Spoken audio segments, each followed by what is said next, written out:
¿Qué DAW elegir y por qué? Entrada de línea y entrada de micrófono. Pará porque me olvido porque lo tengo anotado. Ah, está. Auriculares abiertos versus auriculares cerrados. Nivel de ganancia óptimo para grabar. Sample rate y bit depth. Y muchas cosas más como la latencia y todo lo que tenés que saber para empezar en el mundo de la producción musical en este video.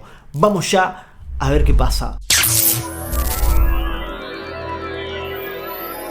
Bueno, ahora sí, me saco los anteojos porque vamos a hablar de algo importante. El DAW. El DAW es básicamente Digital Audio Workstation. En español, la estación de trabajo, es decir, en qué programa vas a trabajar. Seguramente habrás visto en internet que hay un montón de productores usando un montón de programas distintos como Reaper, FL Studio, Ableton, Studio One. Y te estarás preguntando, ¿qué DAW uso yo? ¿Cuál tengo que usar? ¿Cuál es el mejor? ¿Suenan distintos? ¿Suenan mejor? Bueno, la idea de este video es hacer algo rápido y que te sirva, conciso. Lo que te voy a decir es que todos los DAW suenan bien, todos los DAW suenan igual, no te mambies por eso, no te preocupes por eso. Hay una sola excepción, que es el Harrison Mic Bass, que es un DAW que emula una consola analógica, entonces mete armónicos, por eso suena diferente, pero el resto de los DAW, Pro Tools, FL Studio, Ableton, son todos lo mismo. No te va a cambiar, no te va a hacer la diferencia, no va a hacer que mi canción suena mejor porque la hice en Ableton y la mía suena mejor porque la hice en Studio One, no. Bueno, la explicación es bastante sencilla. Tenés que usar un programa dependiendo de lo que vos quieras hacer. Por ejemplo, si yo quiero grabar bandas en plan instrumentos reales, guitarras y todo, Studio One o Logic Pro es una opción excelente para esto, porque tienen un montón de opciones que te van a solucionar la vida. Ahora, en cambio, si querés hacer cosas súper experimentales, agarrar un sample y darlo vuelta y hacer un montón de cosas, de repente Ableton puede ser una muy buena opción. Si estás en el mundo del género urbano y querés hacer, por ejemplo, cosas como reggaetón, trap, drill y todo eso, FL Studio puede ser la mejor opción. ¿Pero por qué la mejor opción? ¿Qué cambia? ¿Por qué yo no puedo hacer un trap en Studio One? Que de hecho sí se puede y hay productores famosos que utilizan Studio One para hacer género urbano. Pero ¿sabes lo que pasa? Que el workflow, ¿qué es el workflow? Es la manera de trabajar. La manera de trabajar de un programa a otra, básicamente, te va a definir el tiempo en el cual vos vas a tardar en plasmar la idea que tenés en tu cabeza a la realidad. Si vos te acostumbrás al flujo de trabajo, por ejemplo, de Reaper o de Studio One, probablemente puedas hacer trap en esos programas. Ahora, el flujo de trabajo que tiene Ableton o FL Studio de repente es un poquito más rápido para ese tipo de géneros, entonces claramente si aprendés a usarlo puedes decir, uy, acá puedo hacer beats mucho más rápido. Pero si tu objetivo no es hacer beats, es hacer música con instrumentos reales, grabar una guitarra real y todo eso, de repente FL Studio es bastante rompehuevos para editar audio, para mezclar, para el tema de la consola. Entonces Studio One ahí sería la mejor opción. Entonces, ¿qué te recomiendo hacer yo? Primero que te fijes bien qué carajo querés hacer, básicamente. Si vas a dedicarte a grabar en tu casa canciones que hiciste a mano, o si querés hacer trap beats y hacer un negocio con eso. O sea, dependiendo de lo que vos quieras hacer, vas a tener que elegir un DAW. Por ejemplo, si tu objetivo es trabajar en la industria, tenés que aprender a dominar Pro Tools, porque es el estándar que se usa en los estudios grandes de producción. Entonces, si tu objetivo es ser técnico o algo así, sí o sí Pro Tools.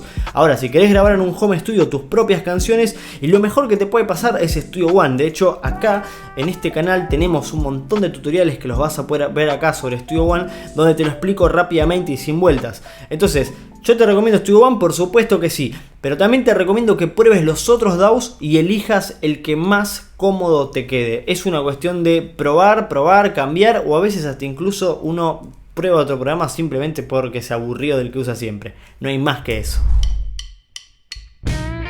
Bien, entrada de línea versus entrada balanceada, no balanceada, plug, Canon, XLR. ¿Qué es esto? Bueno, vamos a aclarar un poco. Este cable, por ejemplo, va de una entrada XLR, porque tiene 3 pines. No sé si se llega a ver, sí, se llega a ver perfecto. Tiene 3 pines y después va a una salida plug, ¿bien? Que tiene un anillo acá. ¿Qué pasa con esto? Hay dos cosas que vos tenés que entender. En el mundo del audio tenés una señal, digamos, un cable balanceado y una señal desbalanceado. ¿Qué es esto de balanceado o desbalanceado? Lo que te tiene que importar es que una señal balanceada, ¿sí? Como por ejemplo es este cable, tiene 3 conectores, que vendría a ser el positivo, el negativo y el tierra. ¿Y eso en qué te afecta? Básicamente, vamos a hablarlo en criollo, hace que la señal no tenga interferencias ni ruidos. Es decir, vas a tener una señal más limpia. De hecho, estos cables se utilizan mucho en vivo, en algo que se llama en algo que se llama pachera, porque estos 3 pines te permiten tener cables largos sin que se cruce ninguna interferencia en el medio, sin que haya ruido, sin que haya estática. Entonces estos cables son ideales para todo lo que es micrófonos. Por eso se utiliza, de hecho, si yo agarro un micrófono y lo conecto a este cable, pero después salgo a un plug, estoy cometiendo un error gravísimo. ¿Por qué? Porque esta entrada de plug que se utiliza para guitarras o instrumentos es desbalanceada. Esto significa que esto sí va a tener interferencias, sí va a tener ruido estática, y para un micrófono eso es básicamente una cagada, vamos a hablarlo en criollo, no es lo que querés que suceda. Entonces, para grabar micrófonos, siempre lo que vas a utilizar es entrada XLR, porque es lo ideal, vas a tener un audio más limpio. Y para grabar instrumentos, en este caso, no necesitas una entrada balanceada, así que con la entrada plug básicamente podés conectar cualquier instrumento. Bueno, hasta acá es básico, eso es lógico. ¿Qué me está diciendo? Una entrada de guitarra donde la voy a conectar con un canon. Sí, está bien, está perfecto. Pero lo que yo quería que entiendas de este tema es que la diferencia entre una señal balanceada y desbalanceada es importantísima, porque entran en juego muchas otras cuestiones como las cajas directas, ¿sí? Que a veces se utilizan para convertir una señal desbalanceada en balanceada. Esto se utiliza en vivo, por ejemplo, como te decía antes. En el momento del vivo, cuando tenés que hacer una tira de cables muy larga, ¿sí? Desde donde está, no sé, el sonido hasta donde van los parlantes, donde va la guitarra y todo, muy probablemente agarres una salida plug, la metas una caja directa, que acá te dejo una foto de cómo se ve, y salgas con una entrada balanceada en Canon, ¿sí? ¿Esto qué pasa? Mucha gente le dice Canon, pero en realidad es entrada XLR. Se le dice Canon porque se popularizó la marca Canon de cable, pero en realidad es una entrada XLR balanceada, este tipo de cables. Entonces, resumiendo, vos para micrófonos vas a usar siempre este tipo de cables. No cometas el error de hacer esto y conectarlo en tu placa, pues sí, te va a funcionar igual, pero no es lo mismo. Siempre el cable de XLR a XLR, ¿sí? Cables balanceados. Ahora, ¿qué pasa con el tema de los micrófonos? Bueno, en los micrófonos tenés dos tipos. Tenés los micrófonos dinámicos y los micrófonos condenser. Dinámicos, condenser. ¿Cuál es la diferencia entre ellos? Básicamente el condenser va a agarrar tiene más, vamos a explicar de una forma criolla, porque ya hay 10 millones de videos explicando la parte técnica, lo puedes ver en todos lados, puedes buscar en Google, entonces yo quiero que vos lo entiendas. Para que vos lo entiendas, el condenser básicamente va a ser más sensible, va a captar todo. Es decir, ahora mismo si por afuera, por la calle, está pasando, no sé, una ambulancia, se va a captar muchísimo porque estoy grabando con un condenser. Cuanto mayor sea el diafragma del condenser, más sensibilidad va a tener, más va a captar. Además, en los condenser tenés los patrones. Los patrones polares básicamente lo que hacen es que vos puedas captar, si tenés un micrófono condenser, que capte solamente lo que tiene al frente, pero también tenés patrones omnidireccionales que pueden hacer que capte lo de los costados y la parte de atrás. Entonces, por ejemplo, si yo quiero grabar un coro de 4 personas, pongo el condenser en el medio y las 4 personas alrededor. Pongo el condenser en omnidireccional y ahí tomo todo a la vez. En cambio, ahora mismo, como me estoy grabando ahí mismo, yo tengo el condenser frente a la cámara, que no se está viendo en cámara, pero imagínate lo que está enfrente, y lo tengo configurado en el modo cardioide. Cardioide es básicamente que va a estar tomando lo que está al frente. Bien, eso es básicamente todo. Hay cosas más detalladas sobre esto y sobre lo de entrada balanceada, sí. Donde en un texto que se llama La Biblia de la Producción Musical, que por el precio de un café lo podés comprar, es larguísimo, tenés un montón ahí para leer y tenés toda esta información detallada por escrito, la podés imprimir y bueno, todo eso. Dejando de lado eso, otra cosa importante es el tema de los famosos 48 volts. La mayoría de los micrófonos condenser necesitan más energía para funcionar. Es ahí donde las interfaces de audio tienen un botoncito que es para darle 48 volts. El voltaje básicamente para que funcione un micrófono condenser. Entonces, a la hora de comprar una interfaz de audio, que ya lo vamos a ver más adelante en este video, lo que tenés que tener en cuenta es que tenga la opción de 48 volts, básicamente para que te funcione un micrófono condenser. Si no, voy a sacar esto porque está molestando. Básicamente para que te funcione un micrófono condenser, pues si no, no te va a funcionar. Ahora, los micrófonos dinámicos no necesitan esos 48 volts. ¿Y el micrófono dinámico para qué se utiliza? Bueno, en principio el micrófono dinámico es el típico que usan los cantantes en vivo para cantar. Ese es el principal uso.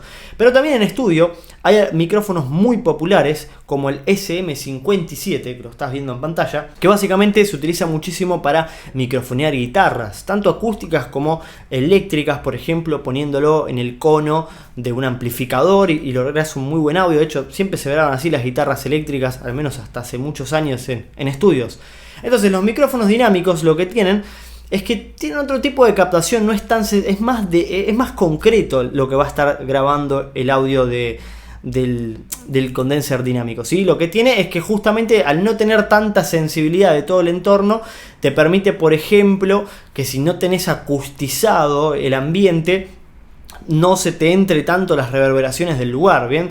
En cambio con un condenser se va a escuchar todo, hasta vuela una mosquita y se va a escuchar.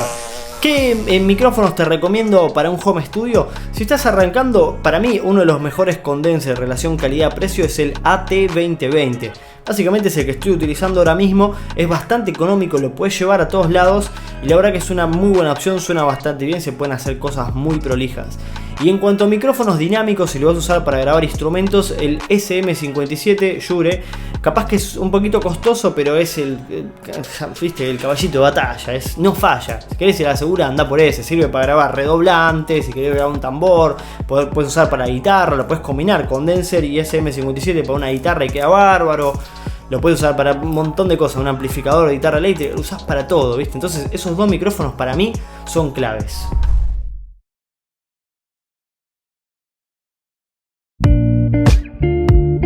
Ahora vamos a un tema importante, la interfaz de sonido.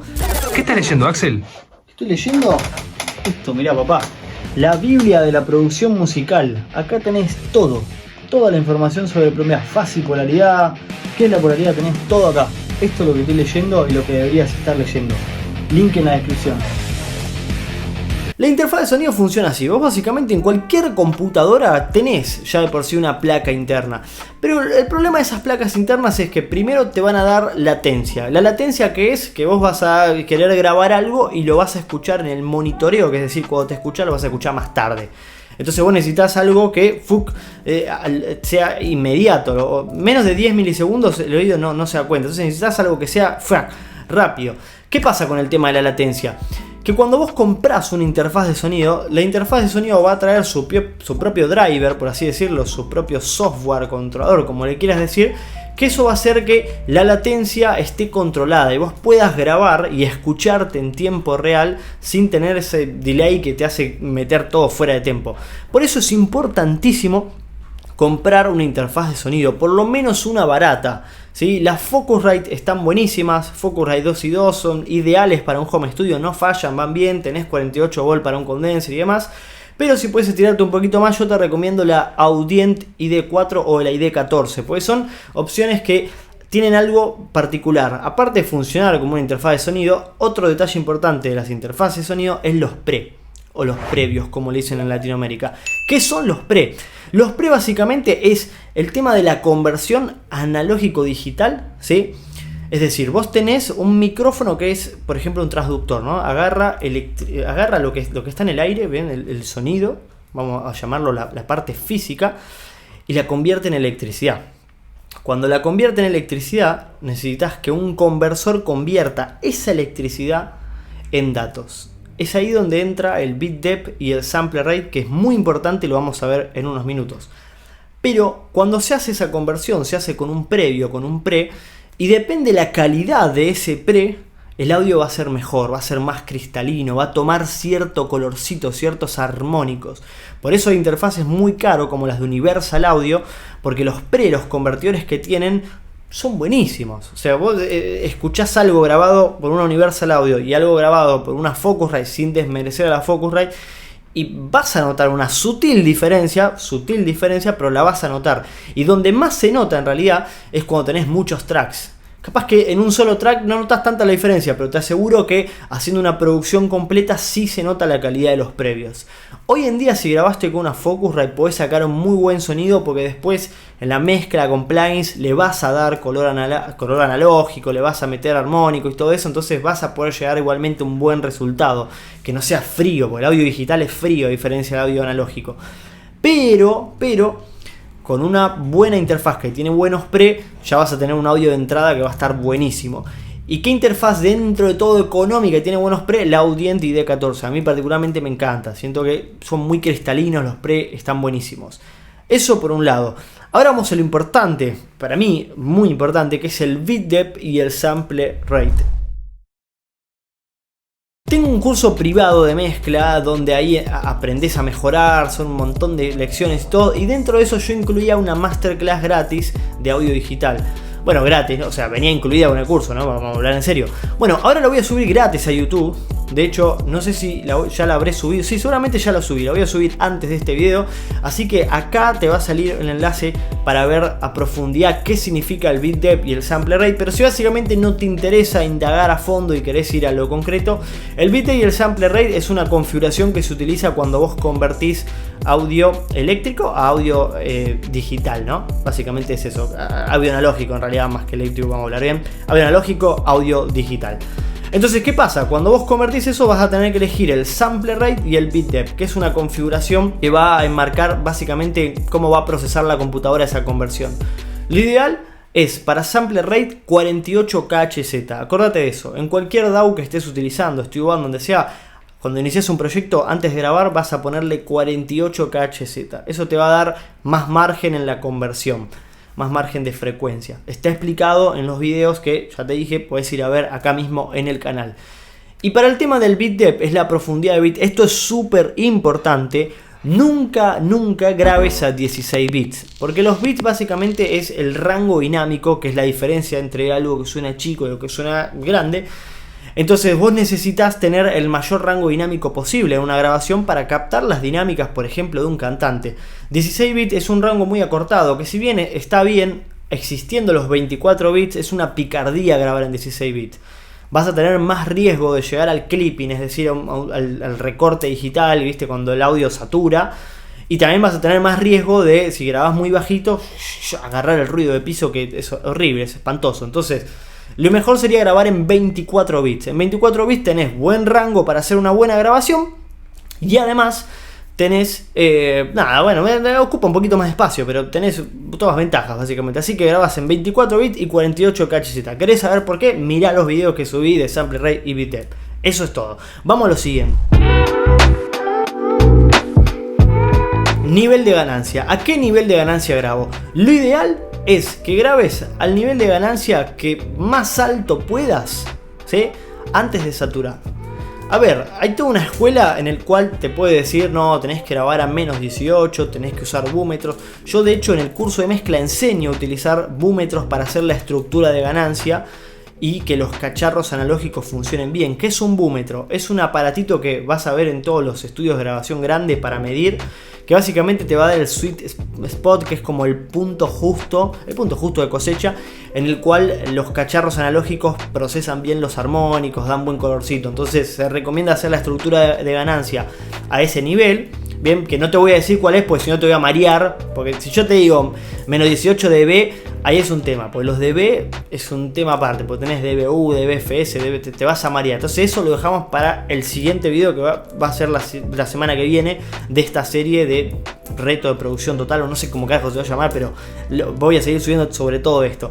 Entonces por ahora eso olvídate. Pero sí sabelo que existe algo que se llama estructura de ganancia, que básicamente es a la hora de mezclar, nivelás todo para que quede un nivel lindo, básicamente, a un nivel técnico bueno para hacer una mezcla y que suene bien.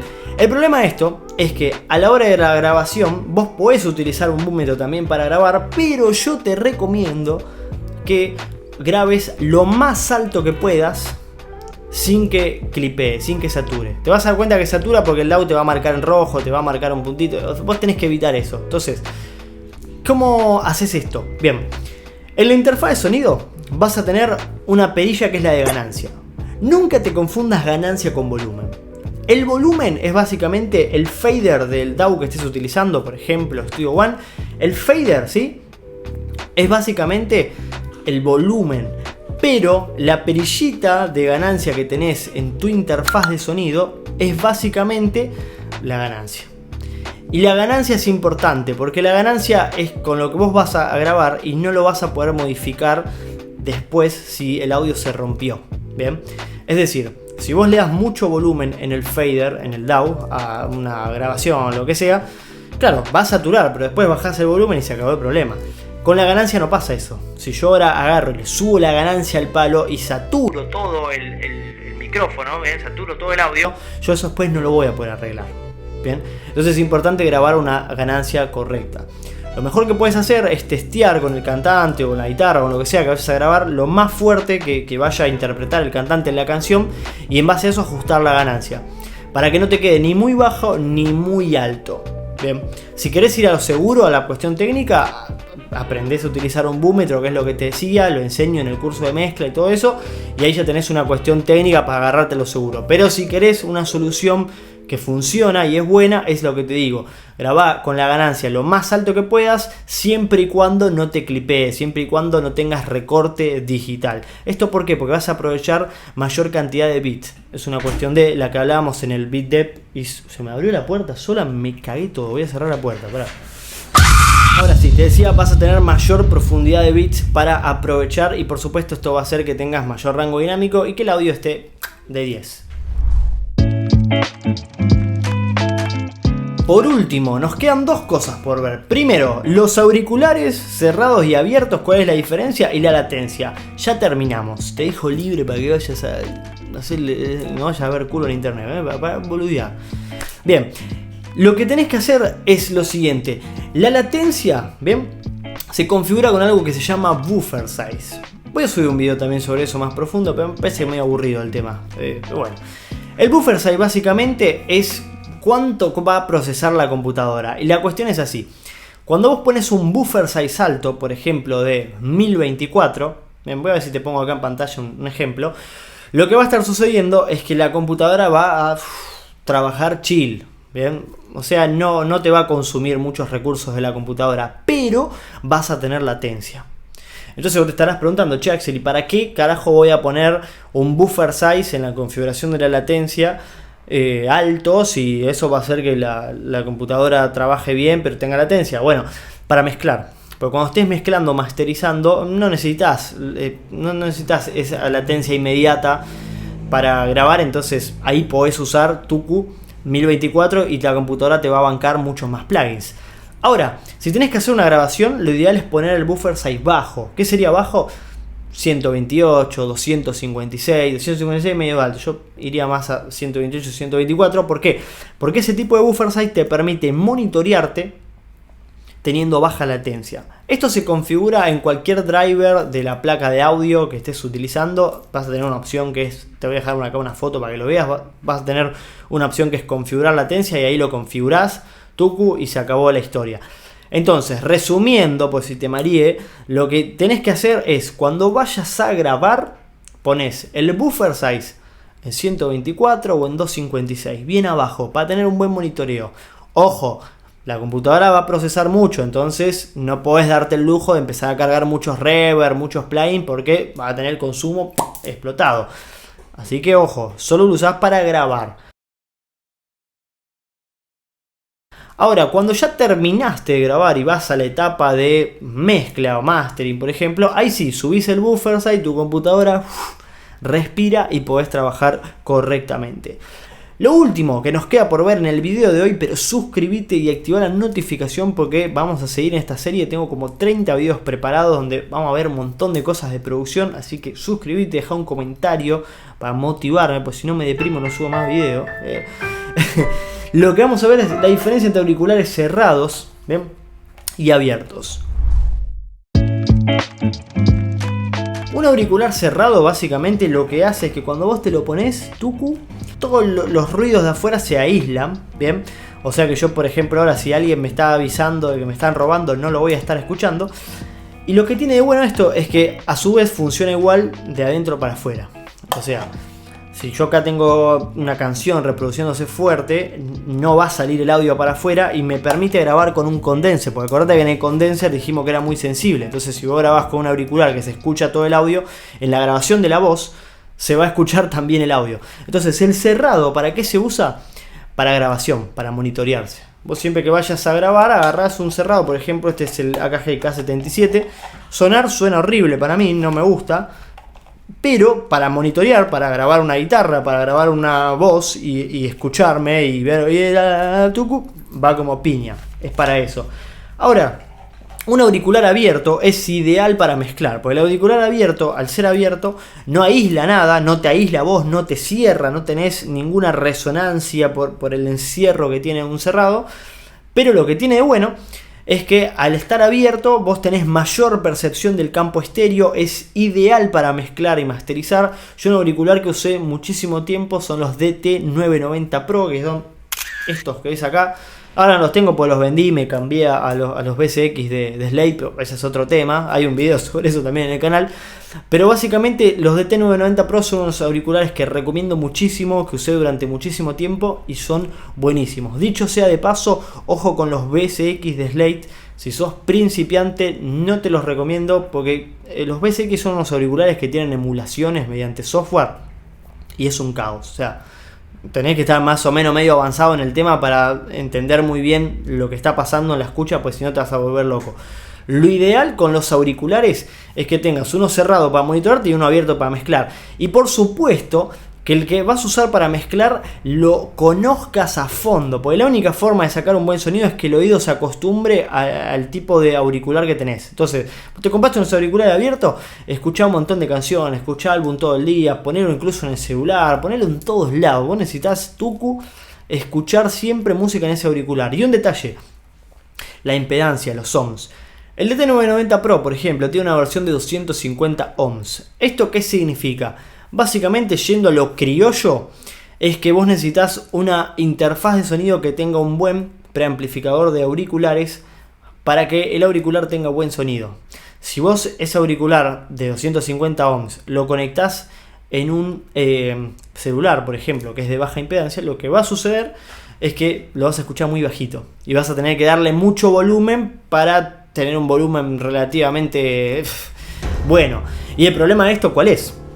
Bueno, el problema de esto es que cuando vos le tenés que dar mucho volumen empezás a saturar un poquito el audio, entonces perdés un poco la claridad del auricular. No se nota tanto, igual yo lo usaba en auriculares y dentro de todo va. Pero lo ideal sería que utilices una interfaz de sonido como la Audient ID14, que ya tiene un pre de auriculares, o la Focusrite 2 y 2 también tiene. Entonces puedes conectar los auriculares ahí y tenerlos al mejor punto. Ahora, un detalle no menor, falta ver los monitores, falta ver la acústica, sí, lo vamos a ver en los siguientes videos que van a venir de esta serie. Pero hay un detalle, el punto de escucha, ojo con esto. Y cerramos con esto, pero ojo con esto que es importante. Yo te recomiendo siempre a 80 dB SPL que pongas los audios cuando estés escuchando con parlantes, lo que sea, que es básicamente, para que te des una idea, vos puedas mantener una conversación con alguien. O sea, que produzcas, escuches, mezcles música al nivel de que vos puedas tener una conversación con alguien. ¿Por qué? Porque si no vas a tener problemas auditivos, tinnitus, todo eso que te dicen los médicos, esas boludeces. Bueno, es verdad, boludo, me ha pasado. Entonces, tenés que escuchar música, sobre todo si vas a estar muchas horas produciendo en tu home studio, a un nivel que no te dañe los oídos. Y por supuesto, si te puedes comprar protectores auditivos para cuando salgas a una discoteca o un recital, sería lo ideal, porque los oídos van a ser tu herramienta de trabajo si te querés dedicar a esto. Entonces tenés que cuidarlo, básicamente. Y otra cosa muy importante que tenés que hacer es suscribirte a este canal, porque se vienen mejores videos como este que está acá. Chau, chau, abrazo grande.